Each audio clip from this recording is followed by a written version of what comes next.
stimulators and stuff. So you're going to see views from different parts of the world, and you're going to be listening to different perspectives depending on which country they are from. So it's going to be an interesting discussion. So can I invite Dr. Ravi Shankar Sharma from India to present his case? Ravi, are you there? Yes, sir, I'm here. Would you like to share your screen, please? Yes.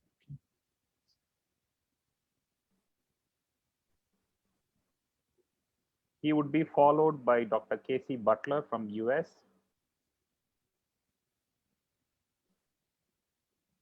Full screen?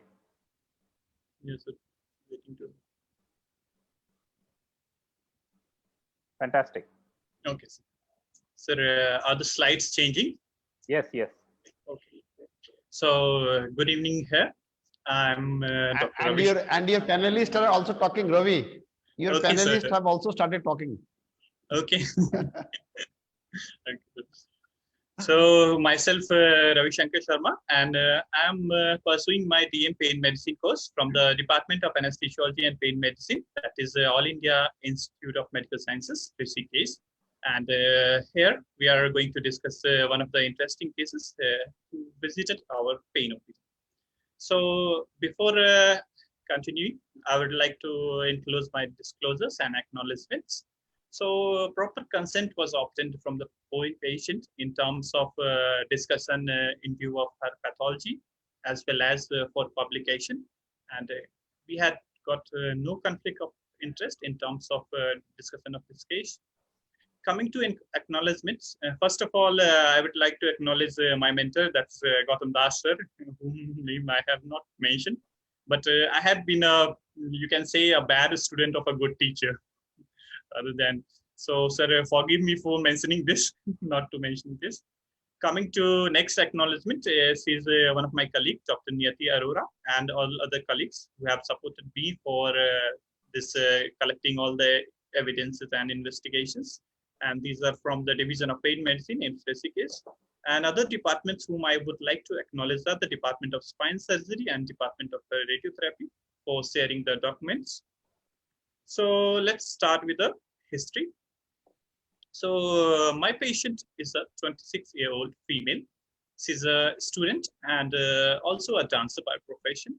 So she visited our pain OPD with the complaint of lower anterior thoracic and upper abdominal pain since last 7 months. So coming to the presenting illness history, I would be disclosing this with the same mnemonic you might be familiar with, the Socrates. So the first one was the site.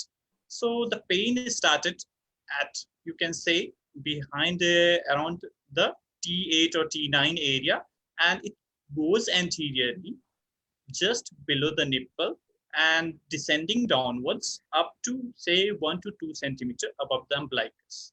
And it was a quite severe pain. On the numerical rating scale, you can say 9 to 10 score.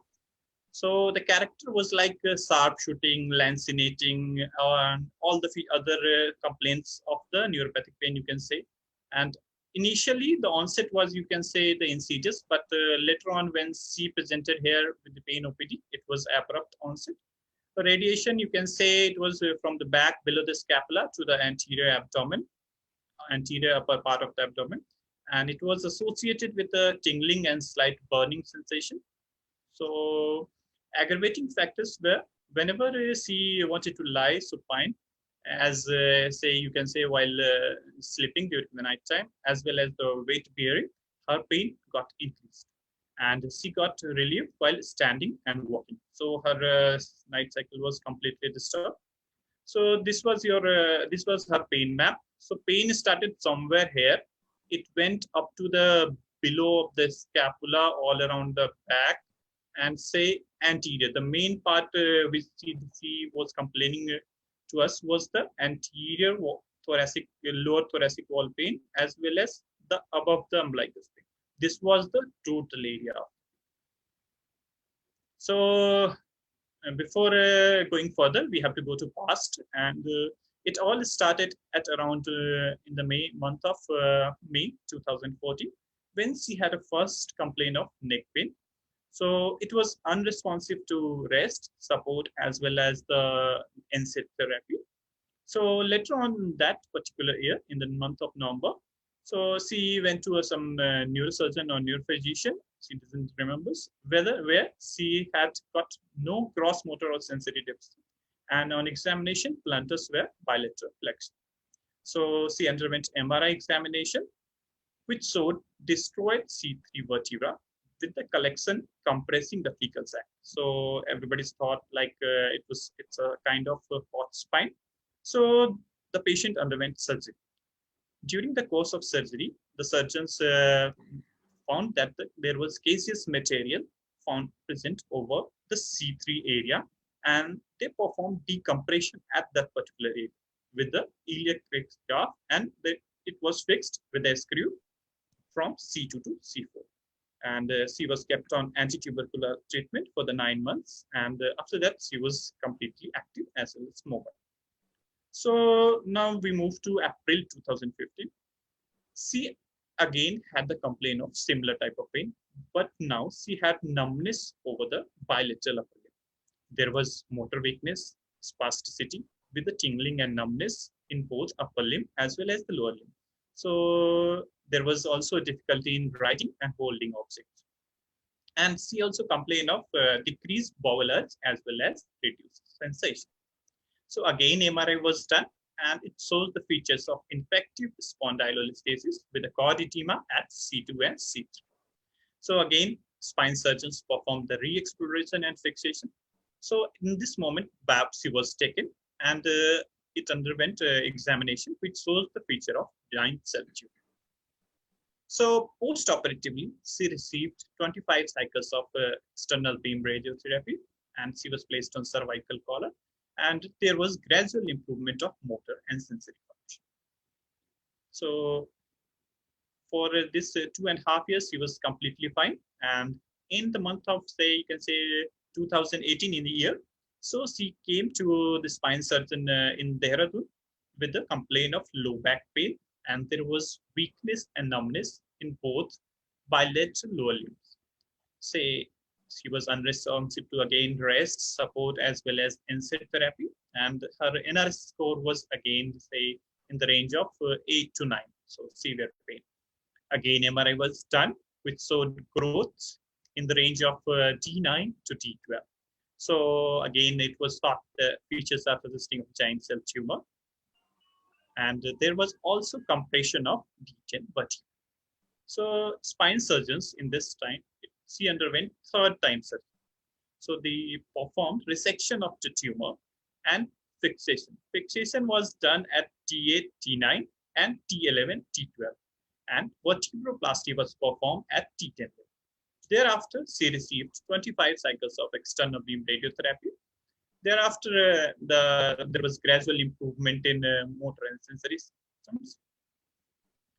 In 2020, it was the same complaint which presented to us, but here in the month of March, she visited the department of spine surgery as well as radiotherapy, where she complained of low back pain with a, say, NRS of 8, and there was radiation, as I said earlier, that anterior wall and below the nipple. So this pain was quite episodic. This was not continuous and disturbing her activities. Like she was unable to sleep in the night. She has to walk throughout the night, so in order to get pain relief.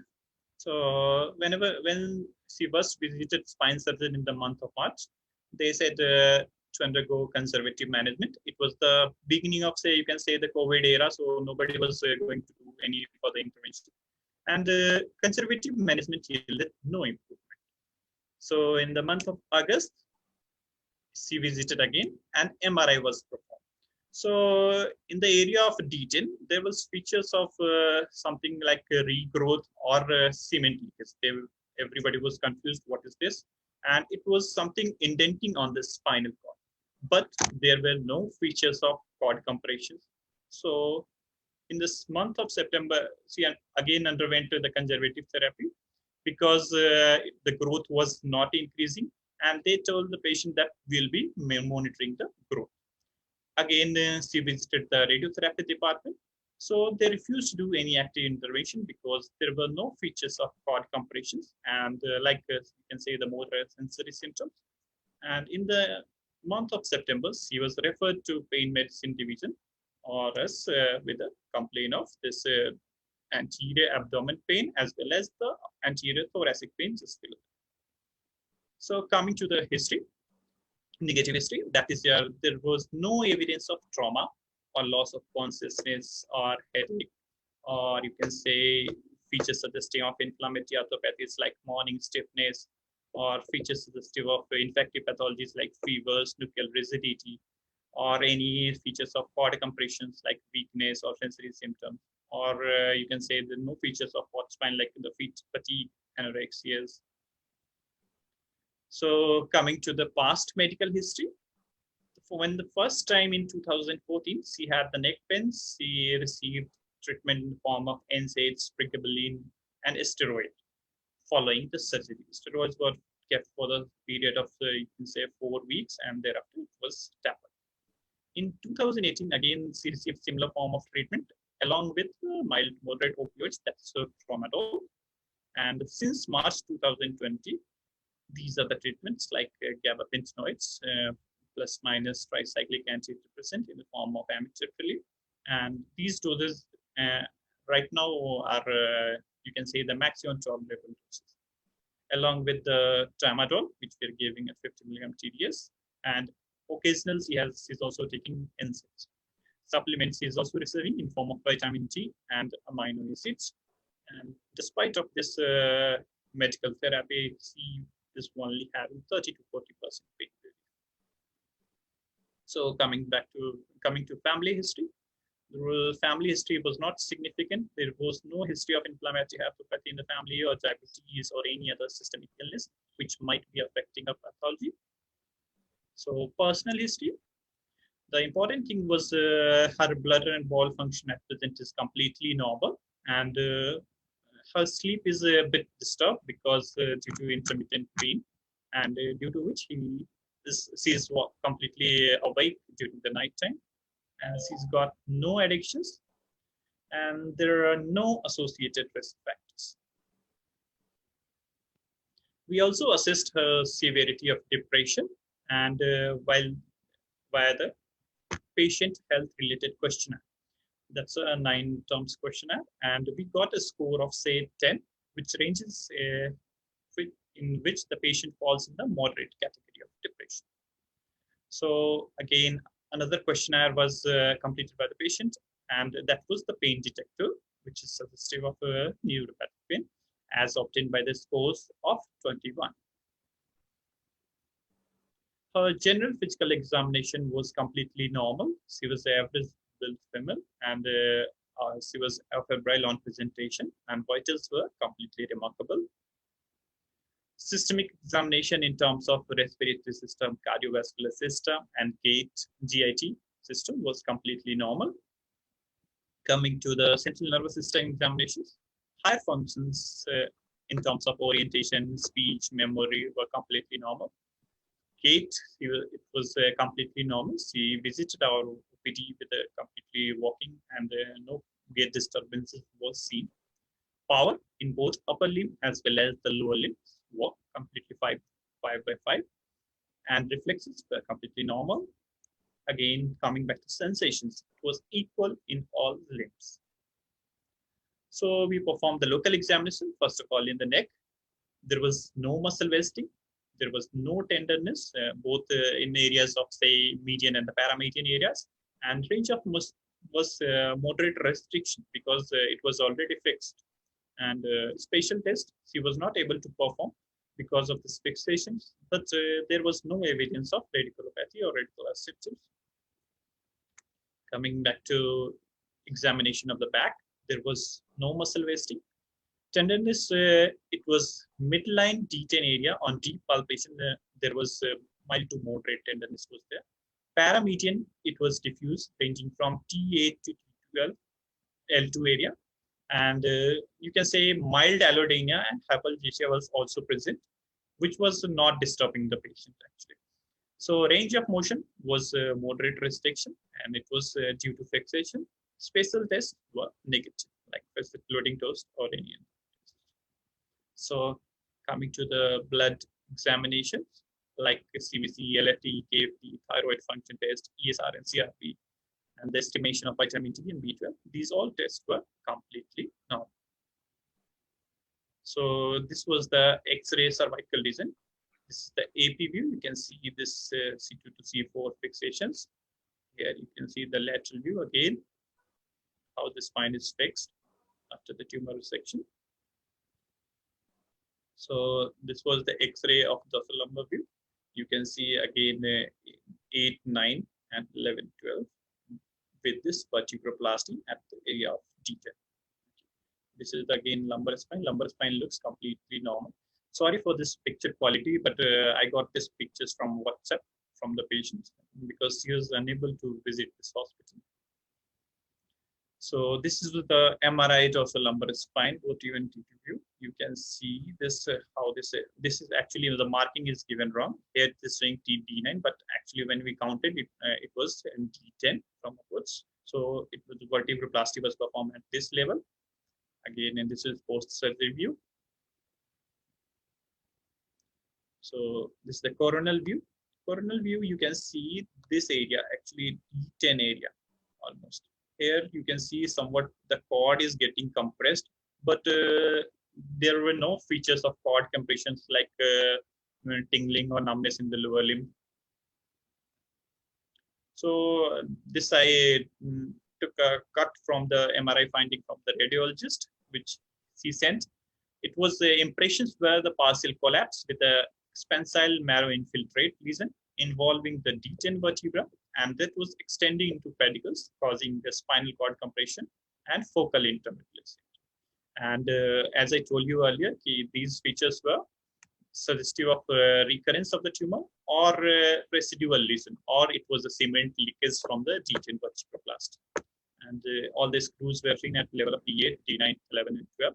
And canal diameter was mentioned of lumbar area only, so it was completely normal. So at last we are coming to summary. So 26-year female presented to us with a lower back pain that was radiating to anterior thorax and upper abdomen.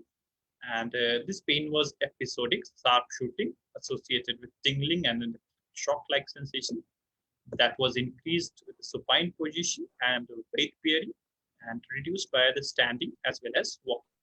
On examination, mild allodynia and hyperalgesia was present. Motor and sensory examination was completely normal. On MRI, partial collapse with the marrow infiltrate at D10 area, and medical therapy yielded only 30 to 40% relief. So coming to the differential diagnosis, which we thought of, I don't know which one is okay with. So we thought of the burst fracture D10 area is causing all these symptoms, or the cement leakage or regrowth is causing these symptoms, or it might be again the infective pathology or screw-induced pathology leading to facet-induced pain, or it might be the rarest causes like bilateral intercostal neuralgia or the thoracic neuropathic pain like you can say CRPs. So I don't know what that is. So let's help me in making a diagnosis or the further medical management or any further intervention which might be required. Thank you. Thank you, Ravi. I should say a rather complex case for case discussion. Yes, right. So you Yes. have a 26-year-old girl who's got anterior abdominal pain, which seems to be radiating from the spine. And she had a history of Yes, caught spine in the cervical region, which was fixed successfully, but the biopsy came out as giant cell tumor. So there is a carcinoma involved. Subsequently, she had a secondary, which is a skeletal mets at D10, which caused a fracture at D10, which we have done a posterior stabilization with vertebroplasty at D10, right? So that's the history. So, yeah, so this is something that we do see, but slightly younger patient. And I also noticed that there is a history of she being a student and a dancer. So that's interesting. Yes, So sir. she's a dancer as well. Okay. Okay. So can I invite the panelists, please? Can I invite Dr. Jayashree Subramaniam and ask her, 26-year-old girl with this history, with this pain pattern, what does she think of first? And if there is anything else she wants to know in the history. Couple of things, you did mention that whatever you did, she had 30 to 40% pain relief. The number one thing that I want to know from you is, what does she do? How does she spend her day? Is she working? Is she doing a desk job? When does it hurt her the most? While sitting, while standing, while lying down? How is her sleep? Okay. And one more question would be, any other risk factors, like does she smoke, does she drink, or I know most of the folks there don't do it, but it's always worthwhile noting it down. So can you tell me what her lifestyle is? Yes, ma'am. As I actually mentioned, she's not addicted to anything, ma'am. She's not a smoker, not an alcoholic, or any other addictions. Secondary, we are going to the sleep pattern. Sleep pattern is disturbed. So she's not able to lie down. The pain is increasing in supine position. And Okay. whenever she's standing or walking, her pain is going down. Okay. So what, is she a student still, or what is she doing right now? Because of this pain, her lifestyle is getting disturbed. She's a student basically, but she's not able to complete her studies. Right. So based on whatever you have said right now, it's a very complex presentation. Okay. Now, it can be anything. It could be due to the cement, it could be a recurrence. So the question is, do you want to do another biopsy, needle her, or she is already, there are two ways you can approach this. One is she's already had enough. She has enough plates and screws, enough surgeries. She's getting 30-40% pain relief, but that's why I wanted to know lifestyle. If her sleep is disturbed, then the simplest thing at this juncture, whether it is intercostal neuralgia or it is a compression of the cord, the simplest thing that I would do is see how T11 looks, or can I get close to T10, do an intercostal block, I mean not intercostal, I mean transforaminal, to see if that alleviates her pain. Now, we have to understand that in these cases, less is better, okay? Even though you want to provide her with the maximal amount of pain relief, but sometimes less is better. And if you think that she's very young and maybe, there are no other, you can be sure that it is not recurrence of the tumor, and there is no evidence of any residual tuberculosis. The second option would be to trial her with a spinal cord stimulator lead, okay? But then what I want is, I saw your pictures very closely. It's very hard to tell in the second set of pictures in the lateral view. So yes. I want to know how much space I have. You can get away with one lead, but you have to be careful if you can get the lead up to T8. If you get one lead up to top of T8 or even bottom of T8, it will be good, but you might have to thread it up to T7 to get that area totally covered. So that's why I would want a measurement of the thoracic canal at that level and get some more better pictures before I decide what would be better. But like I said before, less is better at sometimes. So the simplest thing we can do right now is do a thoracic transforaminal. Thank you, ma'am. Ravi, can you put those slides with the pedicle screws in the MRI, whatever images you have, the images in the MRI with pedicle screw, the axial cut, please. I would like to go back to Dr. Jayashree and ask her, considering this is classical neuropathic pain, And what Ravi mentioned is about 4 segments. Which transforaminal, which level would you like to consider, ma'am? Will he said about the pain is in somewhere around T8 to somewhere around T11. Yeah, correct. So the question is, you can approach it in 2 different ways. You, even if you do T10, you know very well that if you place your needle not level of selective nerve root but really transforaminal, when you push medicine, I would do bilateral. It is going to go 1 or 2 segments above, and it is probably going to trickle down a segment. Okay, so you can approach it that way. Or if you felt that, hey, you know what, I don't want to subject this kid to too many procedures, the other approach I would take is, look, her lumbar spine, all her spaces are open. There is no pathology from what he told me. So you can put in a catheter at L1, L2, thread it up to T7, and then make sure that you inject contrast. If you want to do digital subtraction, do it.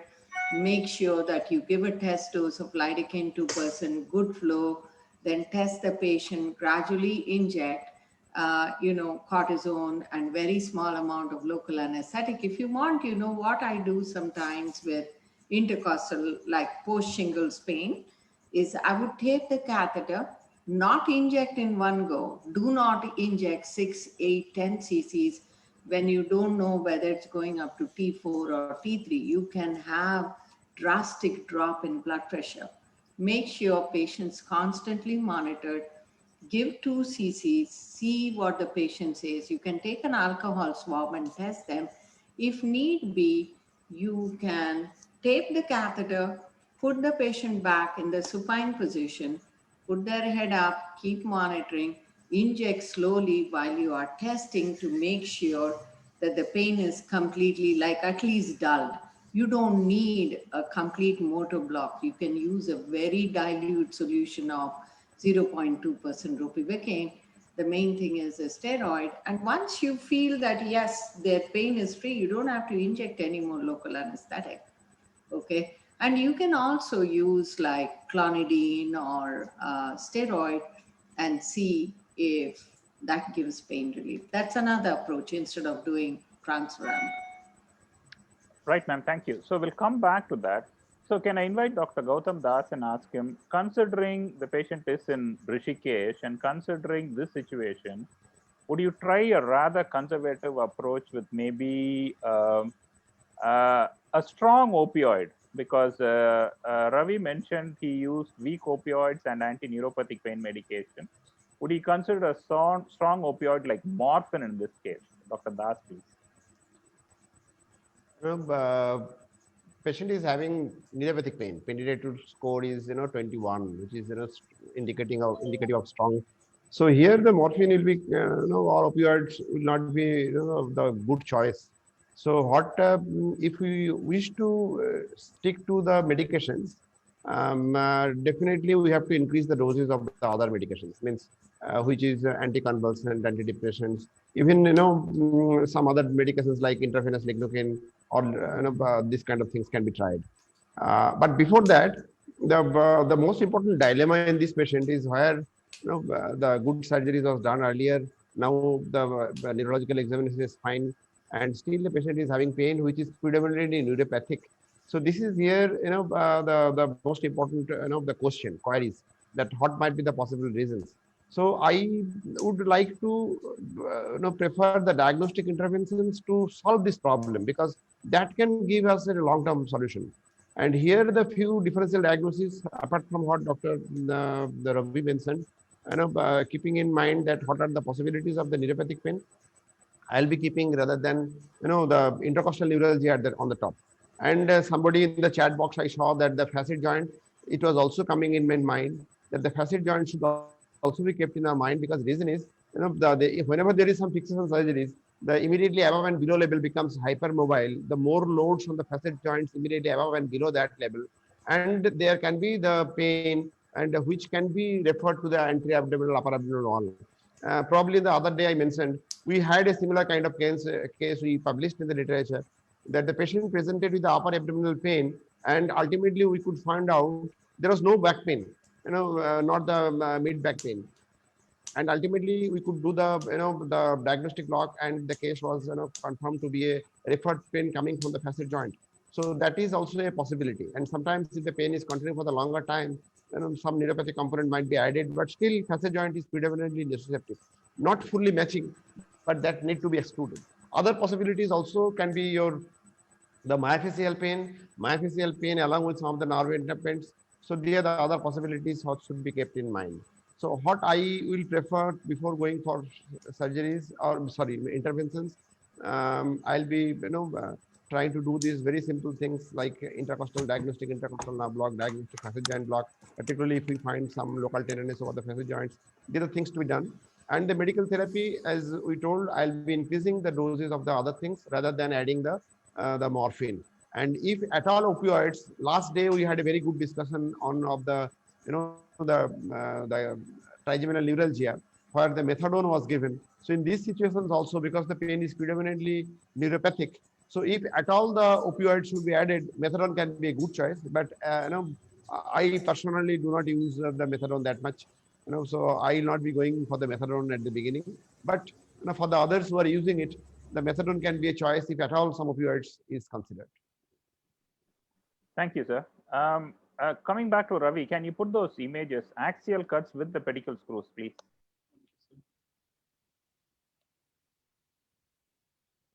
Can you share your? Yeah. I'm going to invite Dr. Matthew Tong here. Dr. Tong, are you there, please? Dr. Matthew Tong is from Singapore. He is a neurosurgeon in the group. Hello. So Yes. this one? Yeah, no, the next one. Next. Okay. Okay, sir.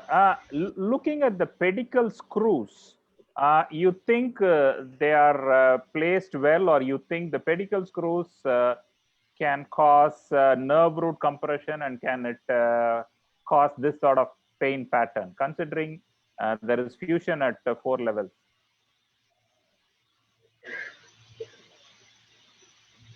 Well, following the surgery about 2018, the patient had a period of wellness, right? Pain-free period, right? Yeah. Yeah. Yeah. If there is fusion, then you would think of adjacent level problems rather than the fused levels. You would be thinking about the junction between the fixed and mobile areas. You get what I mean? Yeah. Do you think this is adequate, or you think these pedicle screws can actually compress on any of the nerve roots, and this can cause neuropathic pain? Is the pain coming from the pedicle screws, is what I'm asking? I don't think so. I doubt it. Okay, fair enough. Right. Thank you. Thank you. Thank you. Can I call on Dr. Gadir from Sudan, please? Dr. Gadir, if you're there.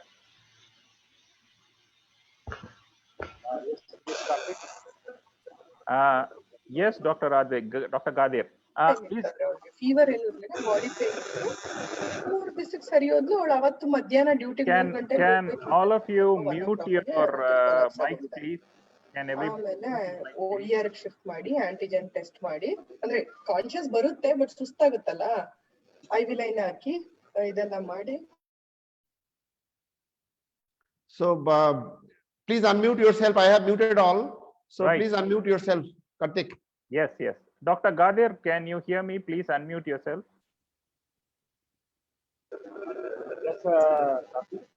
Yes. Is there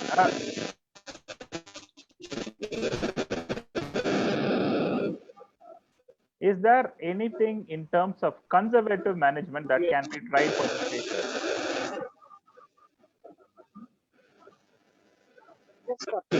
This is very because the board that has Dr. ಅವರು ಬೇರೆ ರೂಮಲ್ಲಿ ಮಲಗಿದ್ರು, ನಾಳೆ ಹೋಗಿ test ಮಾಡಿಸ್ಕೊ fever ಇದೆ ಅಂತ ಹೇಳಿದ್ರು ಅವ್ರಿಗೆ. ಆಮೇಲೆ ಎಚ್ಚರಿಕೆ ಆಯ್ತಲ್ಲ, ಹೋಗಿ ನೋಡೋಳೆ ಅವಾಗ ಹೋಗಿ ನೋಡಿದಾಗ full high fever. Okay, Karthik, I have muted again.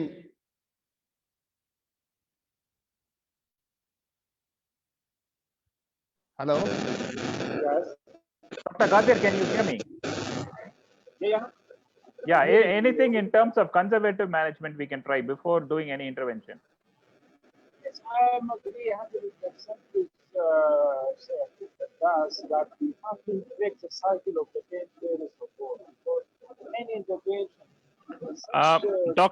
Dr. Gadir, we can't hear you that well. Can you use a microphone, please? Yes, I'm using microphone, Karthik, but Yeah. Now it's better. Now it's better. It's okay. So I agree 100% with Dr. Das that the intervention, it should be to the minimum level. So I agree that the pain cycle, it should be broken by intravenous lidocaine, or we have to increase up the neuropathic treatment like pregabalin or antidepressants. It should be increased to the maximum level or the tolerable level that it should be tolerated by the patient. Other opioids should be we can use also multi-purpose analgesia, like we have to combine. So a lot of we have to target a lot of pain generator systemically, not locally, because here any local intervention might harm the patient rather than to give any benefit in this case. So we have to break down the cycle of the pain by using multi drugs like small dose of non-steroidal as inflammatory. It could be there, but I saw here the sympathetic, it might be involved because this patient is complaining from anterior abdominal pain with burning, and there is suspicions also of CRBS in the differential diagnosis. So if we need to do any intervention, I think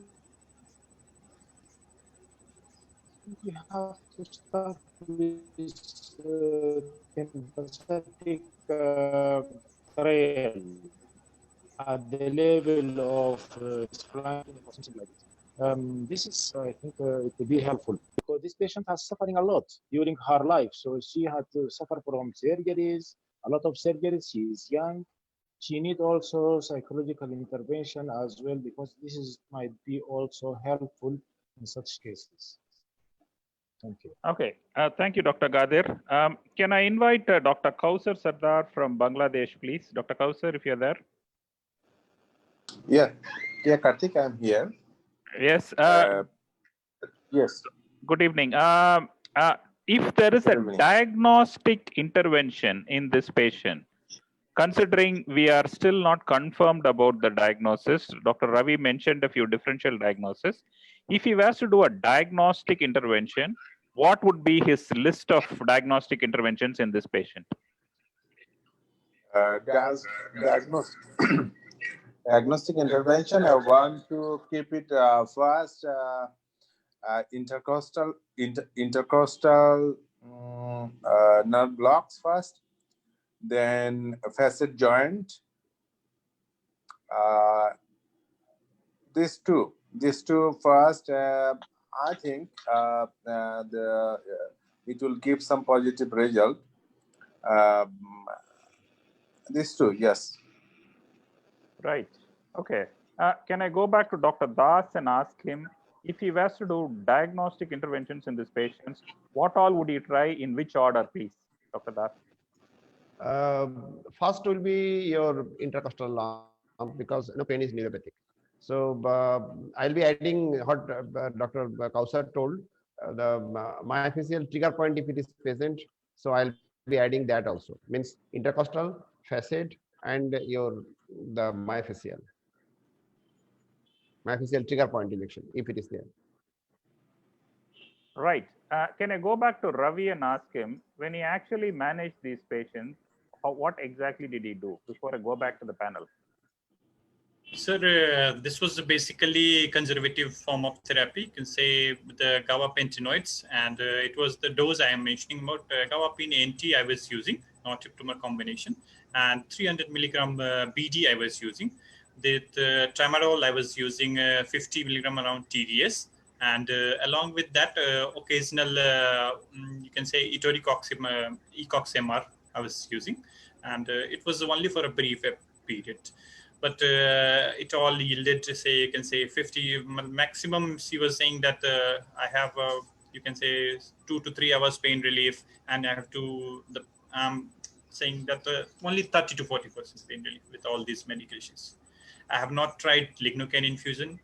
The second thing, I haven't tried this morphine because the pain was completely going in favor of this neuropathic variety. And I was intended to do the one thing that you were mentioning, that epidural catheter.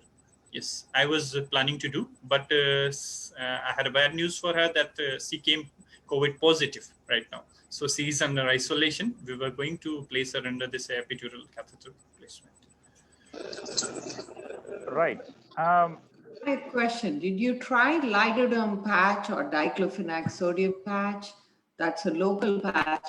And you know, sometimes before trying a diagnostic intercostal or a facet, you can slap the patch on for a week and see if that helps her. So among the conservative managements, unless I didn't hear you say about a patch. No, ma'am. Patch. I haven't used these patches. I will try to use this. She's Okay, still here. Can I just add very recently, just 1 week back, or maybe something like that. So we got a patient, female patient, who was having the back pain and the pain radiating down in the sub-mammary area. In fact, Sayan was going to present this case today. I told Sayan, okay, you present this case, maybe on the other day. So the patient was having the similar kind of pain, like like the initially it was along the T789 in this distribution below the breast, and coming from the back, and a lot of pain and tenderness was there. Was last for 1 year, lot of medications, not giving much of relief. So what we did, I stopped all the medications because none of the medications was giving good results. I just applied the lignocaine patch and paracetamol. That's all. And with that, patient was having the the very good result, very good relief in the first 1 week. Then he stopped the lignocaine patch again. So I told, okay, we need to continue it a little bit more. So what Jayashree was telling, sometimes lignocaine patch, particularly when the patient is having the neuropathic component, lignocaine patch might be doing very nice. So in this our patient, lignocaine patch worked very nice. I will definitely try this one, sir. I haven't tried this because it's unavailable, say, you can say within the 100-kilometer range. I will have to ask this from Delhi only, sir. So okay. That's why I'll definitely Sir, can you elaborate on which lignocaine patch, what percentage, whether it's available in India, what is the availability? Yes, nowadays the lignocaine patch is available in India. Can you tell us a company for the benefit of? So it is available. It is by the Modibundi Pharma. The lignocaine patch is earlier it was by some other company, withdrawn it, but again lignocaine patch is available. And you think this can be available for? See, Ravi is describing a big area, so you think this can cover it? The pain area that can be. No, otherwise lidocaine infusion is also the basically mechanism is similar. So the lidocaine, if the patch is not available, at least lidocaine infusion also does very good. In many of the resistant neuropathic pain, the lidocaine infusion gives very good results. So in these situations, what will be to give the pain relief apart from doing the diagnostic block, I'll prefer to go for the the lidocaine infusion. And another option, what I saw in the chat box, what Dr. Ravi was also telling, that putting an epidural catheter, breaking the pain cycle for shortened period of time, and then the other anti-neuropathic medications can be working very nicely. Okay, I saw Dr. Summer. Summer is here. Dr. Samarjeet. Yes, sir. Yes, sir. Summer, I would like to ask you about IV infusions for neuropathic pain. How would you do it in your practice? Whether you use lignocaine or ketamine, or would this be suitable in this patient? IV infusion for neuropathic pain. For this patient, I think we'll go for IV infusion of lignocaine only, sir. Okay. So for the But benefit of the audience, can you describe what dose and how would you use it? yes, so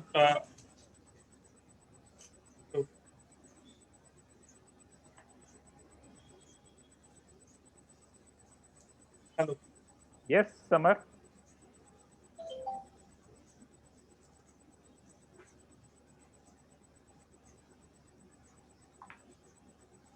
Am I audible? Hello.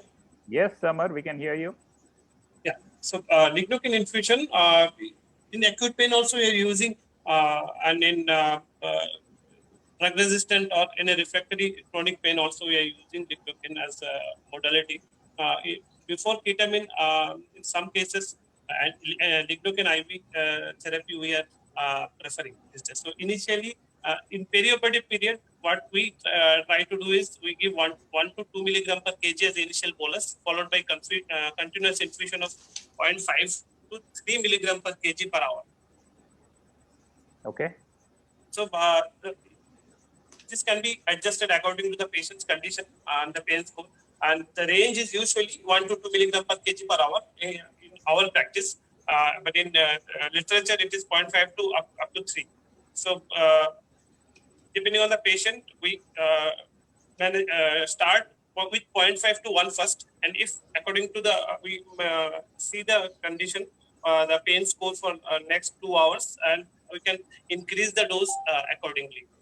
So I usually do not start the patient on high dose, like say 2 to 3 milligram. I start with 0.5 to 1 and then gradually increase. If the patient is having severe pain score and other additional analgesics also will be used, like paracetamol along with that. But I usually don't start with a higher dose. Now, if you tell me about, shall I tell about the ketamine also? Maybe briefly, just what dose you normally use and would probably which would be suitable for this patient. Just this patient before I think lignocaine patch, what I was thinking would be more patient friendly at this case. And before starting anything, I would like to actually discuss with the neurosurgeon about the prognosis of the patient, because the type of tumor having a regrowth, whether to what is the prognosis of the patient, and discuss the advanced care plan. Like pain control is one aspect of this, and again she is having backache also, like because of the say extensive surgery and also the regrowth of the tumor. A spinal brace, simple spinal brace would help her regain her say posture, or may reduce the pain apart from any other intervention before we try. So, and then the diagnostic intercostal block, yes, as Das have said, and as Joyashree madam said, lignocaine patch would be more patient friendly in this case. right. Thank you, Samar.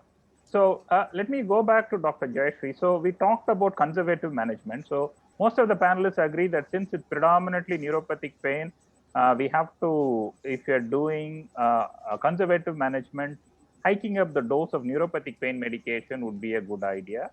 And in terms of intervention, people are, I mean, most of the panelists seems to be thinking more in terms of facet arthritis, nerve impingement, adhesions due to surgery, that sort of profile. So Dr. Jayashree mentioned about doing diagnostic transforaminal blocks. What I would like to ask ma'am is, if let's say an interlaminar or a transforaminal nerve block does give relief, what would she do? Would she do a steroid block? Subsequently, after a diagnostic block, would she do a steroid block, or how would she take it, considering it's predominantly neuropathic pain? See, first thing you have to determine is sometimes, you just do a block and see if how comfortable she is. If it is 60-70% relief, then only I would consider either repeating the block with steroid, like a low dose steroid, non-particulate. Remember, it is the thoracic region. You don't want to put anything particulate. So the first question is, see, I did hear everybody say about doing thoracic facets, but the first thing that I would do is read the operative report, okay? Because sometimes they do facetectomy.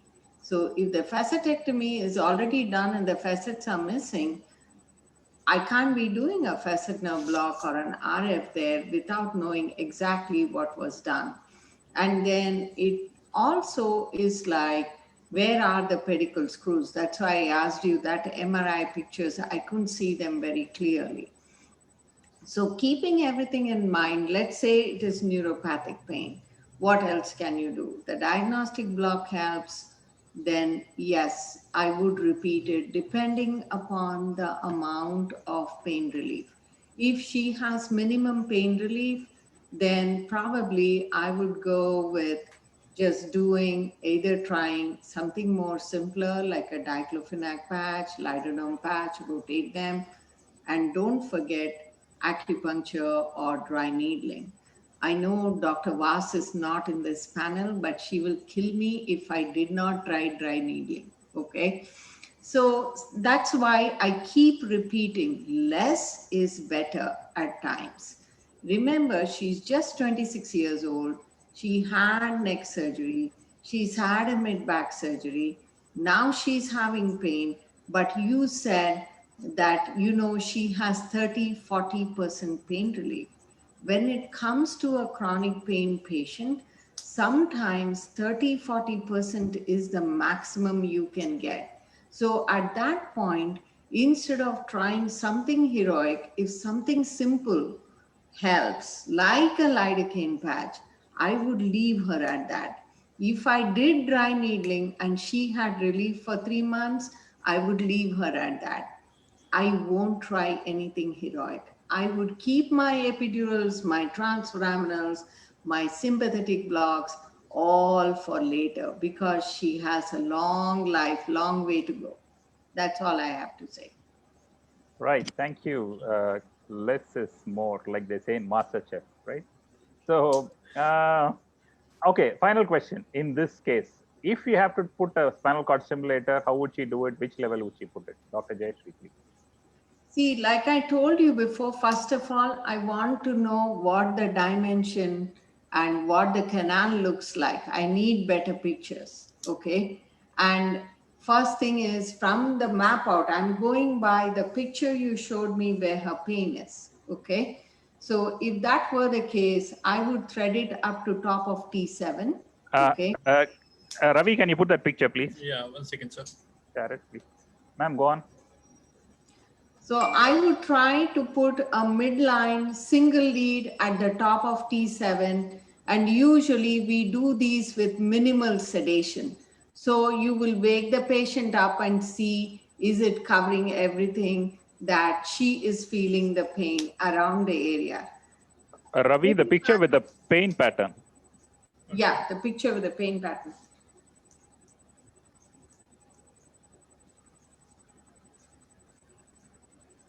Yeah.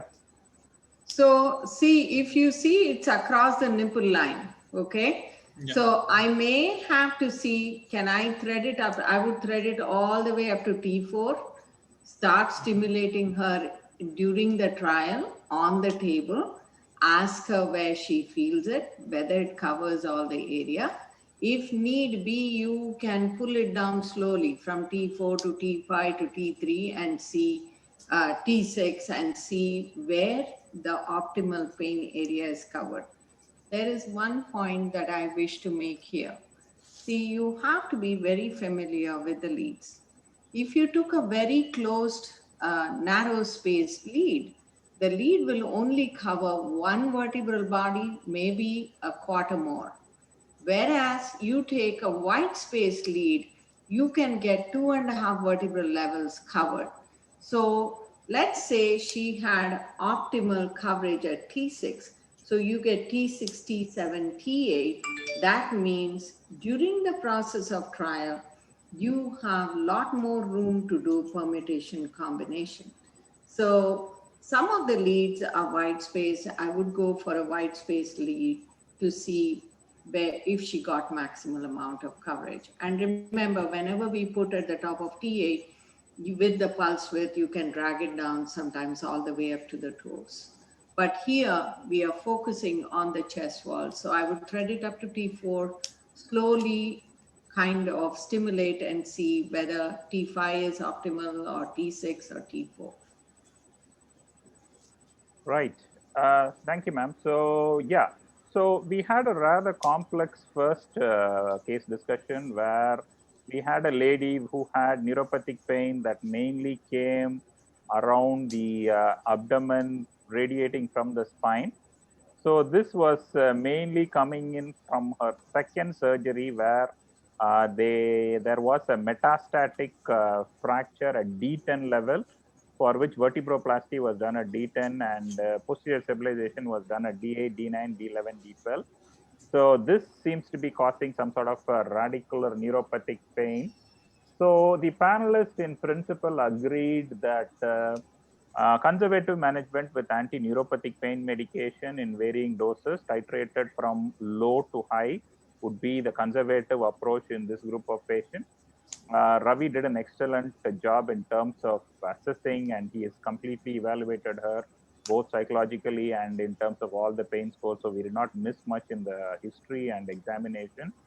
Thank you, Yeah, so if required, the next option would be to think in terms of diagnostic interventions. So the possible pathology seems to be one, facet arthritis, one, second is adhesions because of the surgery, third is screw induced pain, and fourth is the cement which is compressing on the spinal cord. So these were the options. So personally, I felt there may be a role for going to stronger opioids like morphine, but most of the panelists felt that hiking up the anti-neuropathic pain medication and sticking to weaker opioids would be the option to go. Intervention-wise, yes, interlaminar epidurals, transforaminal epidurals were discussed. If facets were involved, there is a role for doing diagnostic facets and subsequently followed by facet RFs. Obviously, if you're doing the facet RF, you have to do the diagnostic, considering it's a radiating pain coming all the way to the abdomen. Facets were probably provisional diagnosis number 2 or 3. And if the interlaminars were working, there is a role for doing interlaminar steroids. And finally, we did discuss the option of spinal cord stimulators. But having said all this, considering it's a young patient, 26-year-old, and considering she has gone through a bit already, she's had a previous spine surgery in the neck, cervical spine, where she's had a stabilization. She's had anti-tubercular treatment. Subsequently, she's had this surgery. So she's had a bit in her life. So rather not do too much in patients like this, rather treat her conservatively with anti-neuropathic pain medication. There is a role for using infusions of lignocaine or ketamine. There is a role for using lignocaine patches. If required, minimal interventions would be the way to go. One thing that you have to understand is these are situations where you will almost never get 100% pain relief. The sooner we realize that and make the patient realize that it's better, like Dr. Jayashree was saying beautifully, less is better most of the time. So conservative approach would be the way to go. So I had to add one point. Sorry. Yeah. Ravi, don't forget, the pain is all in the chest wall. I don't want any of us to miss the boat. She needs to be doing deep breathing exercises daily. Okay. You are in Rishikesh. You should treat her proper. You should teach her pranayama properly. Okay. 10 times in the morning, afternoon, and evening, and side stretches. Okay. Sure. So how much ever she can do that, you will be surprised. That may be the solution for most of her chest wall pain. She's probably hurting and not taking a deep breath at all. I don't want you to forget that. Definitely. Lifestyle modification. What's happening to the US? The people in the US are talking about deep dry needling and deep breathing. So fantastic.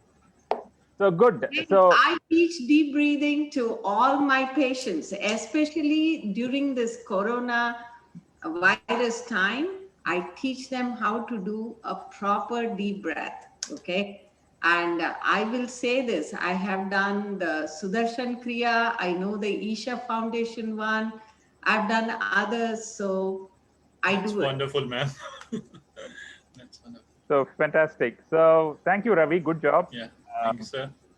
So can we go on to the next case, and can I invite Dr. Casey Butler? Dr. Casey, are you there, please? Hi, yes, I'm here. Let me share my screen real quick. Okay.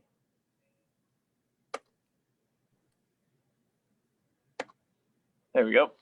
Yes, let's go on. I am doing it's knee pain in a pediatric trauma patient. I'm Casey Butler. I'm an anesthesiology resident at the University of Oklahoma in the United States. I worked on this presentation with Dr. Subramanian. So this is our patient.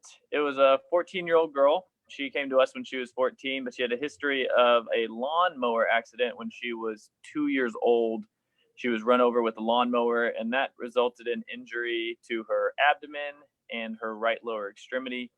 And the right lower extremity was the big issue that she came to see us for. It resulted in damage to growth plates in her right lower extremity, also significant damage to her right patella. She required 19 total surgeries as a result of this trauma. About 8 of those were orthopedic surgeries, and those included different things such as just I&D, wound bag placements because of all the wounds initially when she was younger.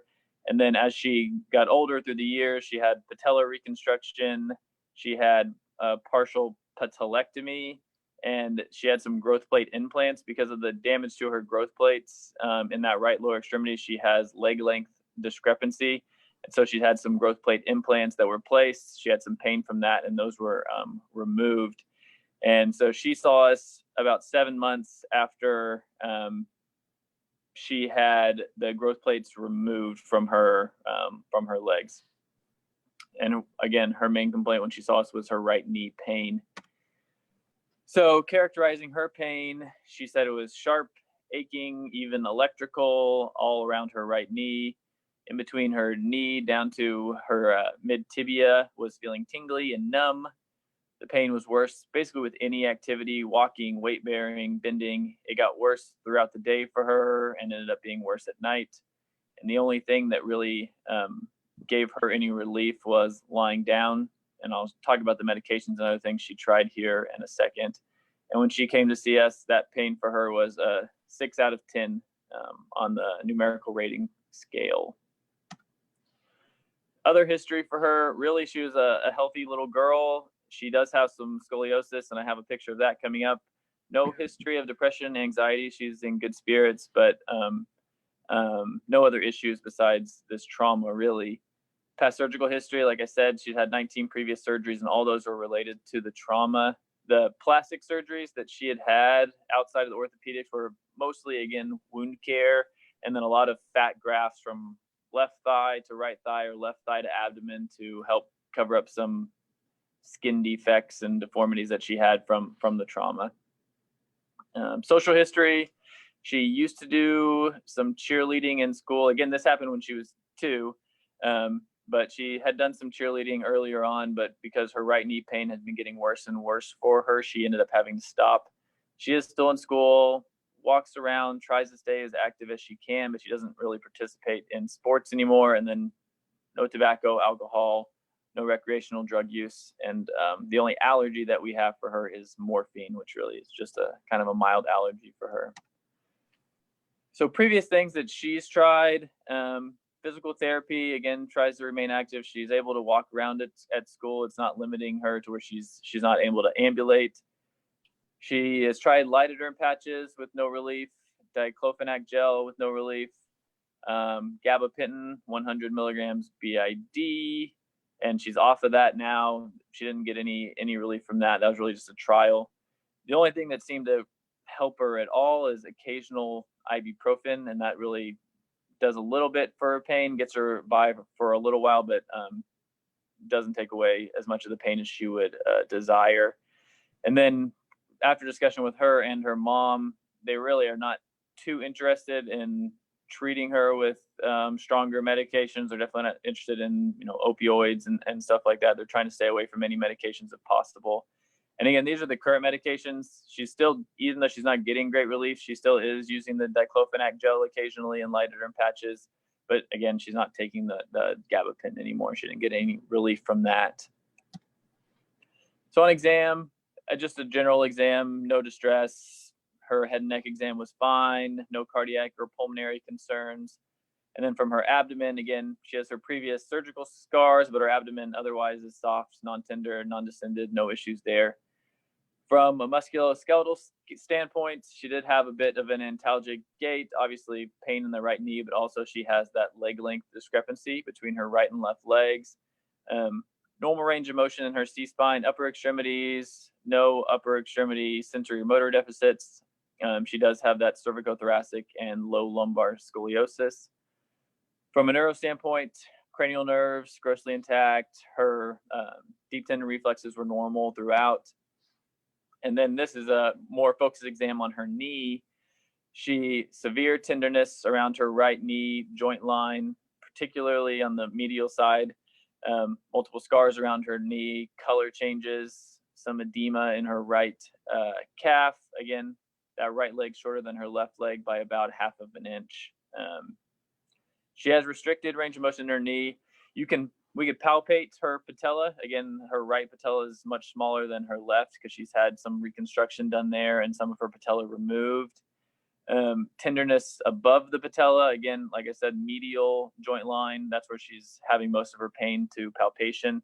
And then medial tibia, kind of along the saphenous nerve distribution, where she's having more of the neuropathic pain complaints. A little bit of lower back tenderness and right gluteal tenderness. Faber was negative. Facet loading was negative for her. So here's some imaging for her. There was no real lab work before we get into this, I guess. The most recent labs we had on her were about 2 years ago, and everything was normal. CBC, BMP, there was no concerns from those most recent labs that I have available. So here's a start of some of our imaging. Like we said, scoliosis, you can see pretty significant, but not causing her really too much pain. She does have a little bit of lower back, but that's not causing her any issues that she's concerned about. No radiculopathy from anything in her back. So here's her knee imaging, and then this is the right knee here, left knee on this side, and really just comparing these two, you can see how nice and open this joint space is. But on her right knee here, this is much more closed off here. I have a better image of the patella in a second, and there's just some erosion here because of where she had a bit of her trauma. And so from this view, you get a little bit better idea of kind of the work she's had done here on her patella. And again, some of the decreased space she has here between her patella and her femur. Something that the orthopedist brought up in their notes that I was reading through, they're concerned about some heterotopic ossification just from some of the scar tissue from the trauma, grinding in that area. And so that's why they did some of that work on her patella. And so then starting to get into the knee MRIs, it's really not too impressive, some of these, and I have several pictures here. You can see from this previous surgery she had in the growth plate removal on this right side. Here, and then this is just a sagittal view again of her right knee, just kind of looking, the ligaments and everything look okay for her. And this should be a video, just scrolling through the sagittal view.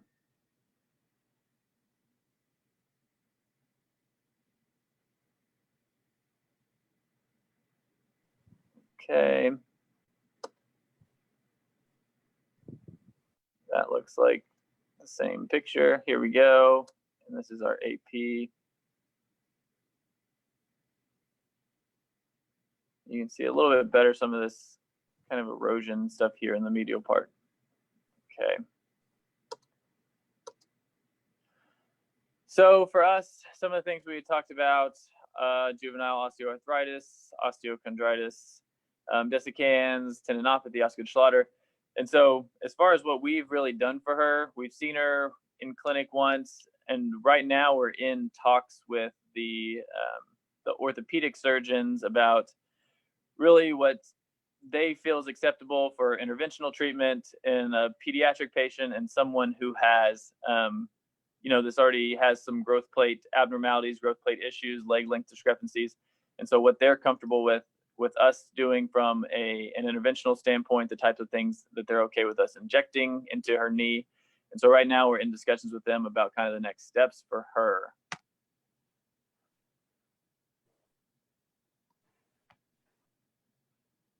So here we are, other diagnoses, treatment options, thoughts, ideas. Right. Thank you, Dr. Casey. So rather confusing is what I would say. Okay, anyway, so pediatric is something that we don't see too much in our practice, especially one who has already undergone 19 surgeries. That is something, nobody undergoes 19 surgeries in this part of the world. So not something we see every day.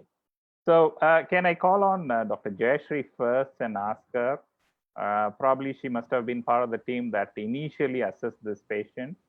There is a structural abnormality in the right knee in the MRI. So that is pretty obvious. So, and probably considering the number of surgeries she's undergone, that cannot be helped. So what was her first impression looking at this patient?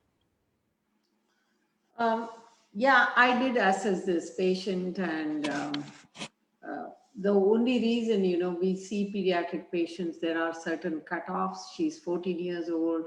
They have to be over 85 or 90 pounds before we can see them on the adult side.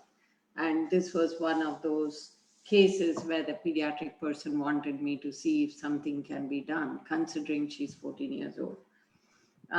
She still does use yes, it is one of those very baffling cases. The only positive finding is how that medial side of that cartilage plate has worn out. And she has a very tiny patella, and there are multiple scars around the knee. But I will say this, that despite all these surgeries, the girl and the mother, I think, the parent plays a big role in all this. She was all together. She wasn't looking for anything. She wasn't complaining. She's just that cheerleading means it's a type of where they jump up and down. You might have watched those cheerleaders during IPL matches, which is going on right now, right? So that's what she was doing at school. And her main complaint is after the last surgery, she is not able to do any kind of jumping, or she's not able to put any pressure on that right knee, which is a main reason why she was brought in.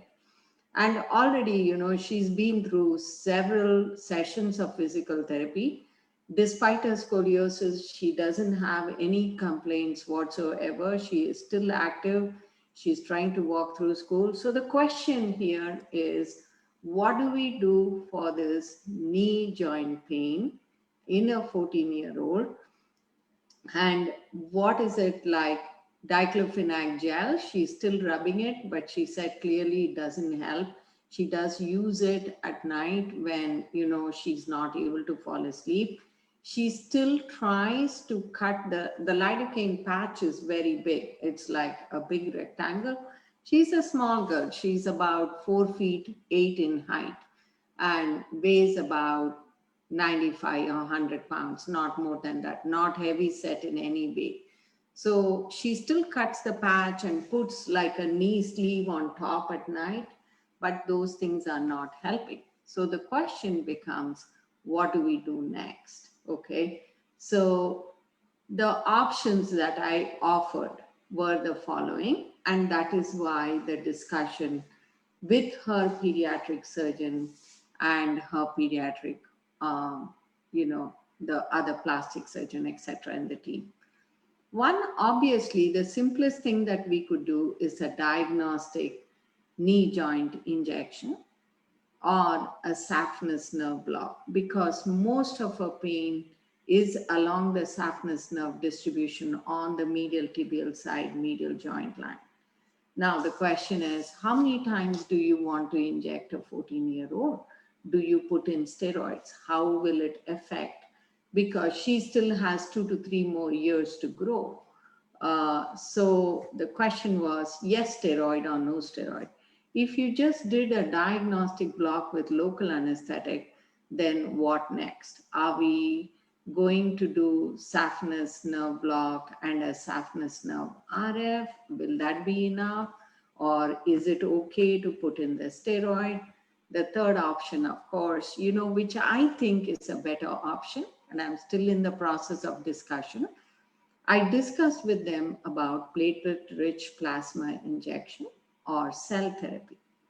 But the catch is she's 14 years old, and the people who have done PRP or cell therapy know it's pretty painful after the injection. So what do you give this 14-year-old? You can't mix it with local anesthetic because it will alter the pH. And so those are the things that I have discussed. So I would open it up to other panelists and see what their thoughts are. Thank you, ma'am. Dr. Casey, can you put the image, the slide with the MRI, please? The one which shows, or is it the X-ray? The knee X-ray. The knee X-ray, please. The first one after the scoliosis one. This one there. So you can obviously see that the right knee, the medial compartment where you are saying the pain is. You said the pain is more in the medial compartment, right? That's Yes, right. Yes. that's right. So you do have the loss of cartilage there, and there is a medial compartment structural abnormality. This is almost like a secondary juvenile arthritis is what I would probably mention it. So yeah, there is no, I mean, this cartilage is not enough, and this would cause pain, especially if she is cheerleading. Definitely, she can't be jumping with this pain, and she may actually, if the conservative management is not working, and maybe once she goes up, she probably is, I'm not the orthopedician, but she probably is a candidate for a future knee replacement once she is 20 or something. Right. Can I call Dr. Das here, please? They already said they want to hold off on the knee replacement as long as possible. Okay. Yes. So they are trying to see, can she get 10 more years without knee replacement? That's the question. Yes. Probably I'm not the orthopedician here, but it's just a matter of time before she requires a knee replacement is what I would say.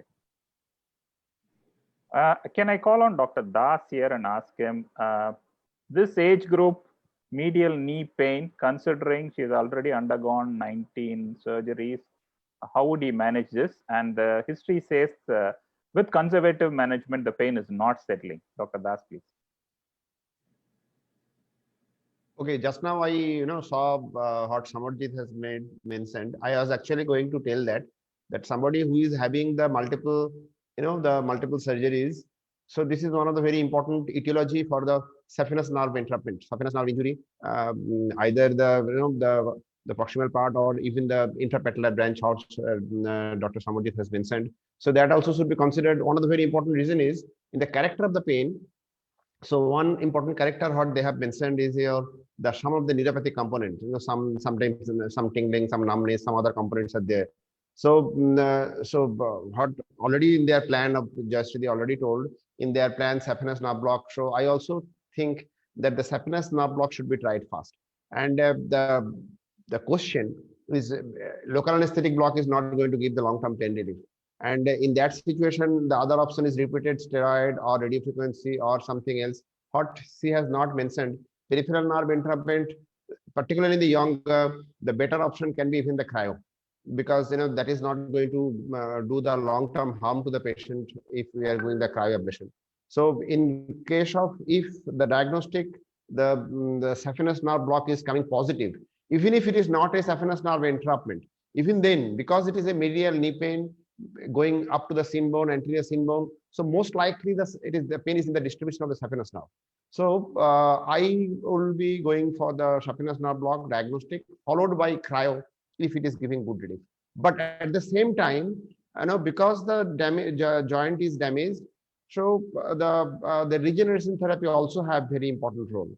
So in this patient, the diagnostic saphenous block followed by cryo if it is positive, and PRP or any other kind of regeneration therapy should be added. The goal is as long as we can defer, if we can defer, 10 years, so that we are ultimately deferring the total knee joint replacement. So this would be the plan, in my opinion. Yeah, saphenous neuralgia is one possibility. Like the panelists have mentioned, yeah, diagnostic saphenous nerve block in one of the levels, let's say the level of the adductor canal, we can do a diagnostic block, and if it is positive, the RF ablation is an option. And but the thing is that one of the most common etiology of the saphenous nerve entrapment or neuralgia is the repeated knee surgery. So repeated 19 times the knee surgery is there. So that must be ruled out. 18 total surgeries. Yes. Yeah, saphenous neuralgia is an option. Yes. See, 15-year-old girl, if let's say the positive, the saphenous nerve diagnostic test is positive, and we do an RF ablation, which is not going to work for too long, is it? So probably, this is my way of thinking, probably an intra-articular regenerative therapy, if we can do something about getting the cartilage back, would make more sense, my way of thinking. And probably that would something that I would target first. And second is, if this PRP would eventually help her avoid any replacement, that would be fantastic. Can I call Dr. Summer here, please, and ask him if he were to do a saphenous neuralgia or saphenous nerve block, how would he do it, or is there anything else that can go wrong? Dr. Summer, please. Hi, sir. Yeah, saphenous, diagnostic saphenous block, as you mentioned in the adductor canal, there we can do. But here the presentation is at the anterior part, so the infrapatellar branch of saphenous nerve is involved. Looks like probably it might have injured due to multiple arthrotomy. So diagnostic saphenous block at the adductor canal is my choice, and that too I'll do it with 1% lignocaine. Hello. Okay. Okay.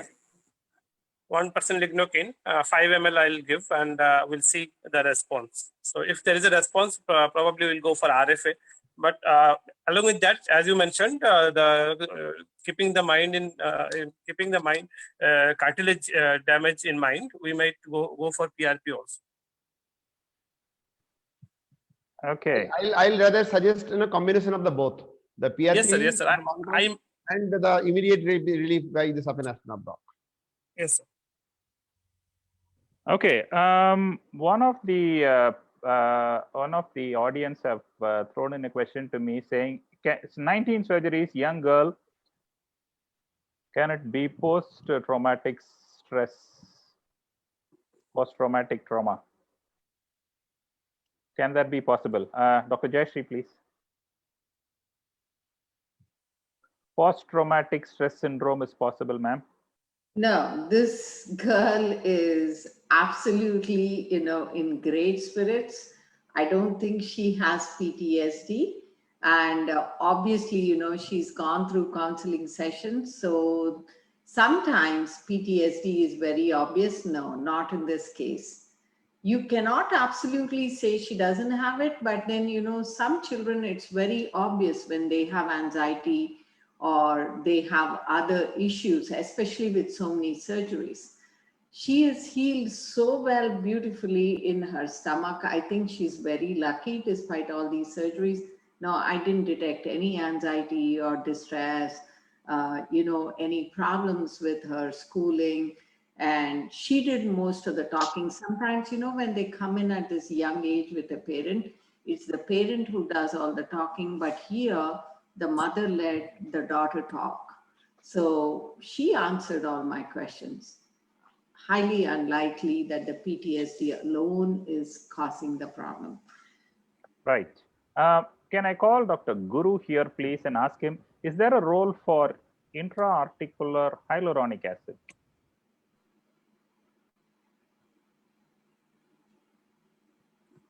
Dr. Guru, are you there?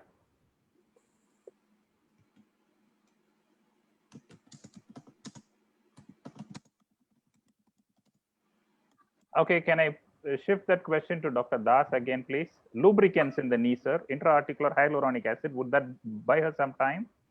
No, but definitely it can be added, and it can be added with the degeneration therapy. Nowadays, it is very commonly done that we are adding the hyaluronic acid, which is going to activate the platelets.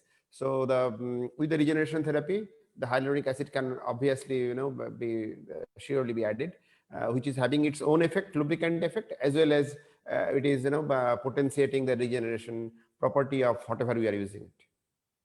So surely the adding the hyaluronic acid along with the regeneration therapy will be adding value. So you are saying there is a role for adding hyaluronic acid along with intra-articular PRP. Right.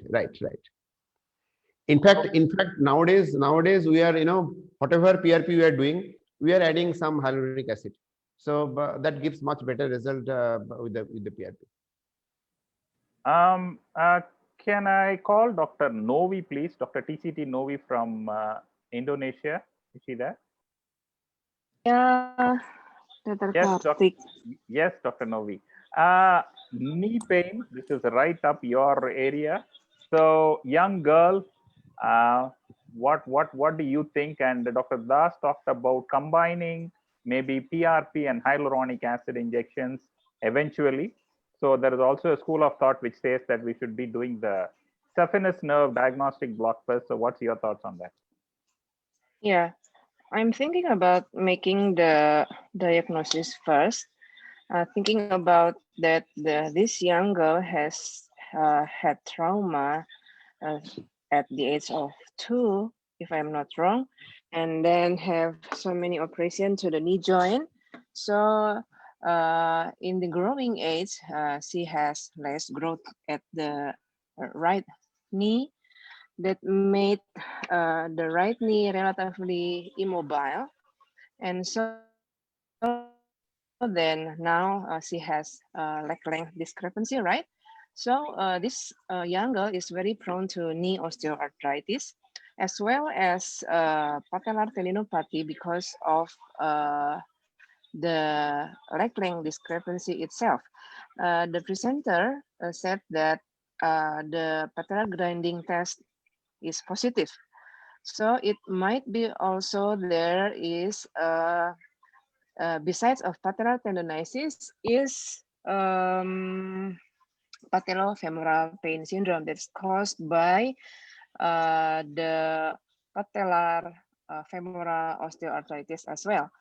But then we must remember also, because the pain is mostly felt at the medial side of the right knee, it can be pes anshrine bursitis beside of suprapatellar bursitis because of or related to the knee osteoarthritis, and also medial collateral inflammation, and the meniscus, I think, will be bulged also if we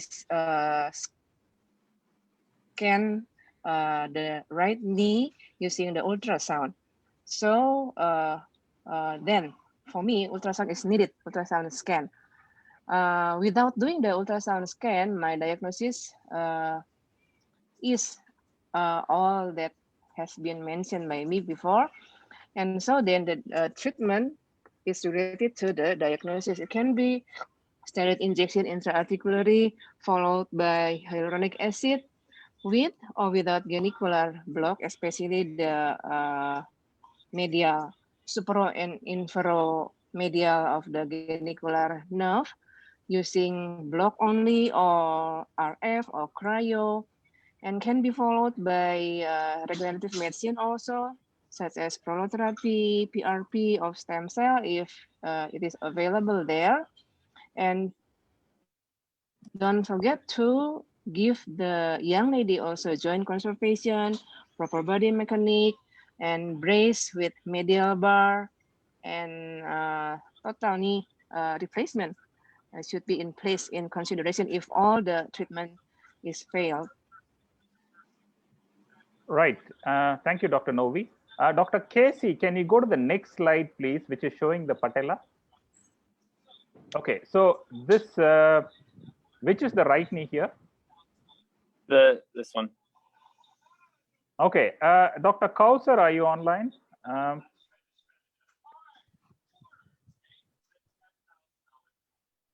Dr. Kausar? Okay, can I can I go back to Dr. Das and ask him, do you think it's chondromalacia or it's patellofemoral arthritis? Okay, yes, no, that was one of the differential diagnoses. In fact, somebody was asking about the other differential diagnosis and ultrasound scan. So definitely other differential diagnosis which is causing anterior knee pain and the medial knee pain should be kept in your mind. So one of the coming will be the chondromalacia patelli, patellofemoral syndrome. Here we can see the patellar size of the compared to the other one unaffected side is very much like a rudimentary. So we have to consider, already they have mentioned that the space, the patellofemoral space in this side is much less, and the surface is not exactly the same smooth surface like the other knee. So these are the other things which should be considered. Even you have to consider about the ligament, the medial collateral ligament injuries and other kind of injuries, because a lot of surgeries. So ultrasound examinations must be one of the important tool for adding the diagnostic value in this patient also. Patellofemoral syndrome or the chondromalacia patelli should be definitely coming, all the ligamentous injuries should be coming in the differential diagnosis list. Okay. Is Dr. Guru there? Dr. Guru? Can you go back to Dr. Novi, please, and ask her? Dr. Novi, are you there? Yes. Okay. Yeah, I'm here. You mentioned about ultrasound examination of painful knee. So somebody, this age group, medial knee pain, what do you expect to find in the ultrasound?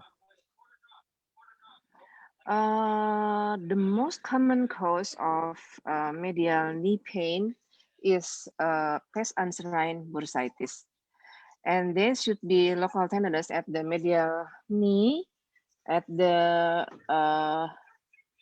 proximal of tibia, anterior medial tibia near the joint line.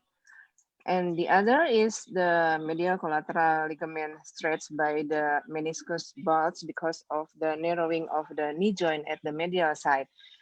And the finding in the ultrasound is the joint effusion in the pes anserine bursa. And of the meniscus, if it is bulged, then it can be seen also at the ultrasound. And the medial collateral ligament will be inflamed there. So it will be seen hypoechoic and also fluid collection around the medial collateral ligament. Okay. Okay. So you're saying, yeah, we have to check the medial collateral ligament and also for pes anserine bursitis. Okay. That's fair enough. Okay. So we've made some progress in terms of differential diagnosis. Obviously, there is the question of medial compartment osteoarthritis, secondary osteoarthritis. There is a question of patellofemoral arthritis, which is chondromalacia. And then obviously there is limb length discrepancy. And also the metal pedicles, I mean, the screws could have damaged the saphenous nerve. So saphenous neuralgia is an option, right? So can I go back to, thank you, Dr. Novi. Can I go back to Dr. Jayashi? Yeah, Dr. Jayashi and ask her, what would she do? Do a diagnostic saphenous nerve block or think in terms of an intra-articular lubricant or an intra-articular regenerative PRP? See, we have to bear in mind this is a 14-year-old, okay? And she's already had multiple surgeries. So whatever we do, we probably are thinking of sedation or general anesthetic. This kid is not going to let you just do whatever you want. I may coax her, but you are looking at giving at least Versed. So that's where you have to choose an option that's going to work for her long term and not keep repeating it. Those were my thoughts. So my initial thought was just try a saphenous nerve block diagnostic, and maybe at the same sitting, since we are going to sedate her, remember that cell therapy, even though, or PRP, it is not paid or covered by many insurance companies. So I was still thinking that since she is a child, can I combine just doing a simple steroid injection to answer some of the questions that other panelists had? Yes, there is mild ligament involvement, the meniscus looks okay, there was no bursa, all those have been evaluated. So my thoughts were do a diagnostic saphenous, just inject plain steroid into the joint with or without viscose supplement. I generally do not combine, no, I take that back. Yes, you can combine viscose supplement with steroid and local anesthetic and do it. That was one thought. Or if possible, my ideal thing that I would like to do is saphenous nerve block with a PRP injection. Hopefully make the kid understand that, look, if you hurt, you can't take an ibuprofen, you can't take this, because, you know, that will affect how the cell therapy will work or the PRP would work for the first 10 days or 12 days. But the other thing that we were going to present, and I think that's a novel treatment, is Casey, do you have that video ready to go? For This one or the next? The peripheral nerve stimulator. Oh, yeah. So one of the options that I wanted to bring to light was this newer treatment that is available, which is a peripheral nerve stimulator. I would ask you guys to watch the video, then we can discuss. Is the company sponsoring us, ma'am? No, I don't have any conflict of interest. Just kidding.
Right, thank you. So essentially you're talking about doing a diagnostic saphenous nerve block followed by a peripheral nerve stimulator in the saphenous nerve in the adductor canal, right? Correct. And you can do both saphenous and femoral. That's what is recommended in multiple knee surgeries. Of course, you know, the other option is, see, she doesn't have anything else in the joint, but if the saphenous alone did not help, then our next option would be to try a diagnostic genicular, consider genicular RF, But again, what I would go back to repeatedly is, remember, this is a 14-year-old. Anytime you're talking a procedure, considering she's had so many surgeries, you're talking sedation. So we always want to weigh the risk versus the benefit. So that's why I thought this peripheral nerve stimulator would be a long-term choice, provided the saphenous nerve block worked and her surgeon. See, my thing against steroid is what surgeries are being planned in future. She's a young girl. You don't want her to gain weight. Would it affect her growth plate further? These are all the consideration that I'm still discussing with her surgeon before he says yes or no for the steroid. Okay, I don't think a small dose of steroid once or twice a year, she has significant relief, would be the simplest and the easiest thing to do. The beautiful thing about this peripheral nerve stimulator is you saw how small the catheter is. The one more thing is, at the end of, currently, it is relatively new. Don't try it in your backyard. Don't try it at home. Okay. They are claiming that the peripheral nerves, the studies that they have done, you can take it out. You can just pull off the catheter through the skin at the end of 3 months, and somehow patients up to 2 years have continued to have long-term pain relief. Okay. So needless to say, it's relatively new, but I wanted to present this case only to say, look, with peripheral nerves, don't close the door by just thinking, I can only do a peripheral nerve block or cryo or RF. There are other options. There are more exciting things that are available. Yeah, so this aspect I accept. One of the audience have asked, is there a role for non-invasive stimulation, pulse RF? Non-invasive, is there a role for that? So yes, you can try pulse RF, but again, everything boils down in this country to what the insurance is going to cover. I can't have a parent who has been through so much in the hospital ask her to shell out more money unless I can guarantee or I can assure her that this is proven to be successful and the kid would have like better quality of life for the next 4 or 6 months. So my question back to that person would be, how many cases have you tried and have you had success with it? This forum is all about exchanging knowledge and trying to learn from each other. So if you have good results, I would like to know about it. Right, thank you, ma'am. So yes, nice case discussion. So to sum it up, a young girl with previous history of multiple surgeries with right knee, chronic right knee pain. The issues did come up was there is not much gap in the medial aspect of the knee, suggestive of a secondary osteoarthritis. There is also a component of patellofemoral arthritis, the pain being more on the medial aspect of her right knee. She's a young girl, she's a cheerleader, and she has tried conservative medication. So that was the discussion. So the things the panelists threw up were saphenous neuralgia, one. Second is chondromalacia. Third is secondary osteoarthritis itself because of the medial compartment distortion in anatomy. So yes, all of these things were discussed. So if the conservative management was not working, the way to go about it is probably either a saphenous nerve diagnostic block in the adductor canal, followed by either pulse RF ablation or conventional RF ablation or cryo. The other school of thought said that you can consider intra-articular, either regenerative therapies like PRP injections or combine that with hyaluronic acid injection. So probably maybe I may have a personal bias towards considering intra-articular PRP injections either with or without hyaluronic acid injections. Because this is a young girl, I don't I'm not very fond of injecting steroids in 15-year-old girls. And I'm also thinking, even if we do a good diagnostic spinopalatine, I'm sorry, a good saphenous nerve block, and if it was positive, the RF ablation probably would work for about a year or so. So she may come back with pain after a year. So that may not be sufficient, considering she's very active. She's into sports and cheerleading and all that stuff. So my inclination is probably slightly more towards intra-articular regenerative therapies and maybe plus or minus hyaluronic acid. There is a role for the stimulation, peripheral nerve stimulation of the saphenous nerve. If the diagnostic saphenous nerve block at the level of the adductor canal is positive and she's having good relief, there is a role for peripheral nerve stimulation that is possible, especially if you're covered by the insurance. Yes. So yeah, we sort of summed up the whole thing. Any of the other panelists would like to contribute anything else?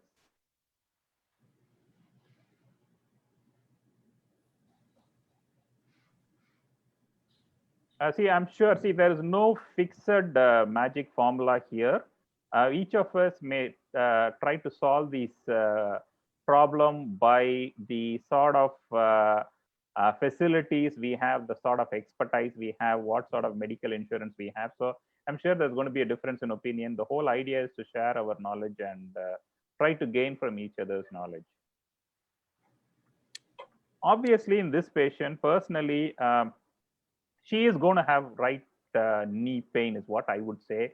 And probably she would require knee replacement. She may require right knee replacement once she stops growing. So that can be anything beyond 20 years is what I would say. So depending on her preference and the surgeon's preference, she may eventually require a right knee arthroplasty, matter of time. So the pain treatments would help her till then. One thing I forgot to mention, Karthik, and purposely because it was a 14-year-old, but do remember that if it is older patient, like I've had some couple of them where one had like 21 knee surgeries, like it was a bicycle injury as a teenager, then kept having like revisions and surgery. So one of the other thing that you can do is a dorsal root ganglion stimulator. Okay, the dorsal root ganglion stimulator, again, your trial lead, the advantage over a spinal cord stimulator is you are placing it only on the right or the left side, whichever is affected. Secondly, you can trial it just at L4, or you may need L4, L5, depends on the pain pattern and the extensive surgery that has been done. So I have done a couple of them where I have just done isolated right L4 and the patient has had good relief. And sometimes do remember that if the patient already had, I had another patient who had about 14 surgeries in the knee, but also had a fusion at L4, L5 because somewhere along the line, somebody thought it was probably the back. So they went in, and you know how easily people do discectomies or fusions. So that kind of excluded with the scar tissue, you're placing a dorsal root ganglion stimulator. So in that patient, I had taken a spinal cord stimulator, placed one lead more to the right side, and he had excellent pain relief. But of course, you know, I had the advantage of having Medtronic, both high frequency as well as, you know, tonic stimulation, and that helped him. I'm not saying it helps everyone, but those are your options when, in those cases, I want to mention for the audience, they had tried conservative measures. The person where I put in the spinal cord stimulator, he had come to me 25 years after his initial injury. So he was on 200 plus morphine milliequivalents of opioid and OxyContin for over 20 plus years. So nobody had even tried a saphenous nerve block or a femoral nerve block. Don't ask me why, I don't know, okay? So to regain his faith, okay, and to say that, you know, this can be done took me some time. So then first we tried saphenous nerve block, then he felt he had some pain relief. Then we tried the RF, then I did a lumbar sympathetic because there was a sympathetic component to it. Then finally he said he doesn't want to go back and forth. He would see the surgeon and do get his knee cleaned out once in a while. But finally, when I did do the spinal cord stimulator, I was able to bring him down to 20 to 30 morphine milliequivalents per day. Because remember, I could not get rid of the arthritis and the degenerative changes in his plate.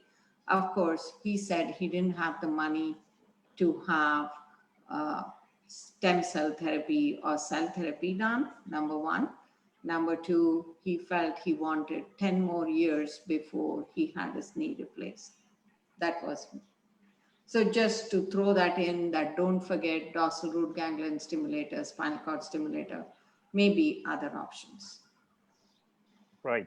Okay. Probably in India, the replacement is cheaper than the stimulator. So the replacement is a better option. Right. Thank you very much. First of all, congratulations to Dr. Casey Butler and Dr. Ravi. Fantastic job, both of you. Dr. Casey, good job. Thank you for joining us and thank you for presenting this case. Thank you very much. Thank you, Dr. Casey, and good job, Dr. Thank you very much, and both the case presenters. Thanks both Robbie and Dr. Butler. You know, both of them presented very nicely, and Karthik, you have moderated it superbly. Thank you. So thank you, everyone. Thank you all. Thank you, everyone. So we will continue this series of case discussions. So do join us. So every Saturday we are having some activity. So either the quiz program or the case discussion. So thank you all for joining us. Thanks to Daradia Pain Clinic for organizing. Thanks to all the esteemed panelists. You have been wonderful, even though I may have missed some of you for asking questions. So thank you, all of you. Stay safe. Thank you very much. Good night. Hey, Gautam, can we Thank you get all. a link to your quiz, please? Okay, I'll be sending you invitations. Quiz. Okay. Last quiz was excellent. You know, we all of us enjoyed very nicely. So our next quiz is on 17th March. Okay, we missed it. Okay, welcome. Okay. 17th, Thank not you. March, 17th October. Sorry, 17th October. Okay, you said March, and I'm like, okay, I have 6 months. 17th October. Okay. Next. Okay. Thank you, Dr. Joyce, Dr. Das. We learn a lot. Thank you, everyone. Thank you. Thank you. Thank you. Thank you.